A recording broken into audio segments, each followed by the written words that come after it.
क्या आपने कभी नोटिस किया है, कुछ लोग 30 साल के हो जाते हैं, अपनी नौकरी करते हैं, अपने पैसे कमाते हैं, लेकिन घर से बाहर निकलने से पहले आज भी एक सवाल सुनते हैं, कहां जा रहे हो? फिर दूसरा सवाल, किसके साथ? फिर तीसरा, कितने बजे तक आओगे? कुछ लोग इसे प्यार कहते हैं, कुछ लोग इसे कंट्रोल कहते हैं, लेकिन क्या आपने कभी सोचा है इन दोनों के बीच की लाइन आखिर शुरू कहां होती है और खत्म कहां? क्या हर कंट्रोल गलत होता है? अगर 5 साल का बच्चा सड़क पर भागने लगे तो उसे रोकना प्यार है। अगर 15 साल का बच्चा रात भर घर ना आए तो चिंता करना प्यार है।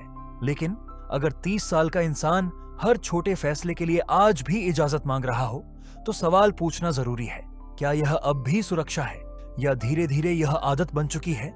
एक मजेदार बात नोटिस की है, कुछ घरों में बेटा नौकरी करता है, EMI भरता है, टैक्स देता है, ऑफिस में पूरी टीम संभालता है, लेकिन घर आकर मम्मी से पूछता है, आज दोस्तों के साथ बाहर चला जाऊं? और अगर जवाब आए नहीं तो प्लान कैंसिल। अब सवाल यह नहीं है कि बाहर जाना सही था या गलत, सवाल यह है कि फैसला किसका था।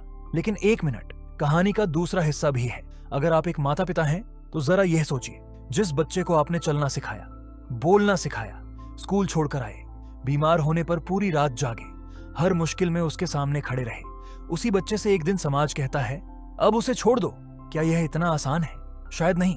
यहीं से सबसे बड़ी गलतफहमी शुरू होती है। ज्यादातर माता पिता अपने बच्चों को कंट्रोल नहीं करना चाहते, वे उन्हें सुरक्षित रखना चाहते हैं। लेकिन कई बार सुरक्षा धीरे धीरे कंट्रोल में बदल जाती है और यह बदलाव इतना धीरे होता है कि किसी को पता भी नहीं चलता। हम ऐसा करते क्यों हैं? हमारा दिमाग आदतों से प्यार करता है। 20-25 साल तक अगर हर फैसला आपने अपने बच्चे के लिए लिया हो तो अचानक एक दिन सिर्फ देखना और कुछ न कहना आसान नहीं होता। इसीलिए बहुत से माता पिता सलाह देना बंद नहीं कर पाते। फिर सलाह राय बन जाती है, राय उम्मीद बन जाती है और उम्मीद धीरे धीरे नियम बन जाती है। यहीं प्यार और कंट्रोल एक दूसरे में घुलने लगते हैं। लेकिन इसका असर क्या होता है? अगर किसी इंसान को हर फैसले पर बताया जाए कि क्या सही है और क्या गलत, तो धीरे धीरे वह खुद फैसले लेना कम कर देता है। क्योंकि जब भी वह कुछ सोचता है उसके दिमाग में अपनी आवाज से पहले किसी और की आवाज सुनाई देती है। लोग क्या कहेंगे, मम्मी क्या कहेंगी, पापा मानेंगे या नहीं? और शायद यहीं से आत्मविश्वास धीरे धीरे दूसरों की मंजूरी पर निर्भर होने लगता है। लेकिन एक बात और है, हर बार बच्चे सही नहीं होते। कई बार माता पिता का अनुभव वाकई उन्हें बड़ी गलती से बचा लेता है और कई बार बच्चे सिर्फ इसलिए सलाह को कंट्रोल समझ लेते हैं क्योंकि उन्हें कोई भी रोक टोक पसंद नहीं होती। यानी हर सलाह कंट्रोल नहीं होती और हर रोक टोक प्यार भी नहीं होती। यही वजह है कि इस पूरे विषय का जवाब इतना आसान नहीं है, क्योंकि असल सवाल यह नहीं है कि माता पिता बोल रहे हैं या नहीं। असल सवाल यह है, क्या बच्चे के पास अपना फैसला लेने की वास्तविक आजादी है या वह सिर्फ दूसरों के फैसले मानने का आदी हो चुका है? लेकिन इस कहानी का सबसे दिलचस्प हिस्सा अभी बाकी है, क्योंकि कंट्रोल हमेशा ऊंची आवाज में नहीं आता। कई बार वह बहुत प्यार से आता है। मैं तुम्हारे भले के लिए कह रहा हूं, हमने दुनिया ज्यादा देखी है, तुम अभी नहीं समझोगे। और सच कहें, इनमें से कई बातें गलत भी नहीं होती। लेकिन एक सवाल हमेशा बच जाता है, अगर हर फैसला कोई और ही लेगा तो सीखेगा कौन? एक छोटी सी बात सोचिए, अगर किसी बच्चे को साइकिल चलाना सीखना हो तो क्या होगा अगर माता पिता पूरी जिंदगी पीछे से सीट पकड़े रहें? बच्चा शायद कभी गिरेगा नहीं, लेकिन वह कभी अपने दम पर चलाना भी नहीं सीखेगा। जिंदगी भी कुछ ऐसी ही है, हर गलती नाकामी नहीं होती। कई बार वही गलती सबसे अच्छा शिक्षक बन जाती है और शायद यहीं सबसे बड़ी मुश्किल शुरू होती है। माता पिता अपने बच्चों का दर्द नहीं देखना चाहते, लेकिन दर्द से बचाते बचाते अगर वे अनुभव भी छीन लें तो बच्चे मजबूत कैसे बनेंगे? क्योंकि आत्मविश्वास सलाह सुनने से नहीं आता, आत्मविश्वास अपने फैसलों के नतीजे देखने से आता है। अब जरा दूसरी तरफ भी देखते हैं। अगर आप एक एडल्ट चाइल्ड हैं तो एक सवाल आपसे भी है, क्या हर बार आपके माता पिता सच में कंट्रोल कर रहे होते हैं या कभी कभी वे सिर्फ डर रहे होते हैं? डर कि कहीं आप चोट न खा जाए, डर कि कहीं आप वही गलतियां न दोहराएं जो उन्होंने देखी है, डर कि जिस इंसान की उंगली पकड़कर उन्होंने चलना सिखाया उसे अब दुनिया अकेले संभालनी है। और शायद यही डर कई बार प्यार की भाषा बदल देता है।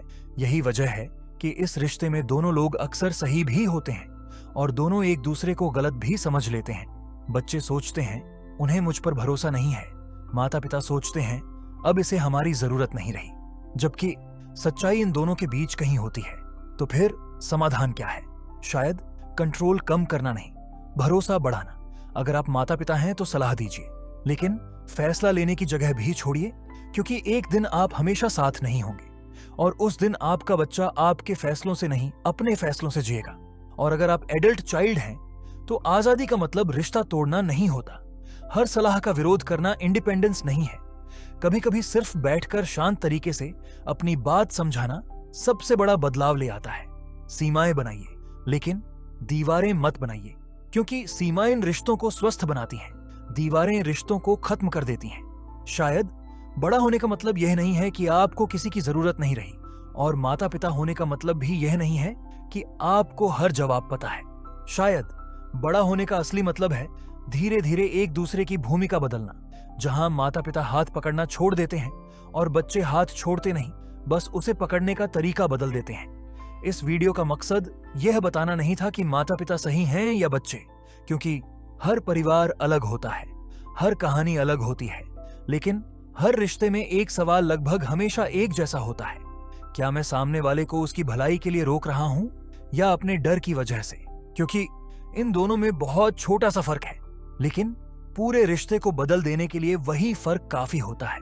अगर इस वीडियो ने आपको खुद को एक नए नजरिए से देखने पर मजबूर किया है, तो साइकोलॉजी, ह्यूमन बिहेवियर और जिंदगी के उन हिडन ट्रुथ्स को समझने के लिए द क्वाइट फॉल को सब्सक्राइब जरूर करें, क्योंकि जिंदगी के कुछ सबसे महत्वपूर्ण सबक हमें शोर में नहीं बल्कि खामोशी में मिलते हैं।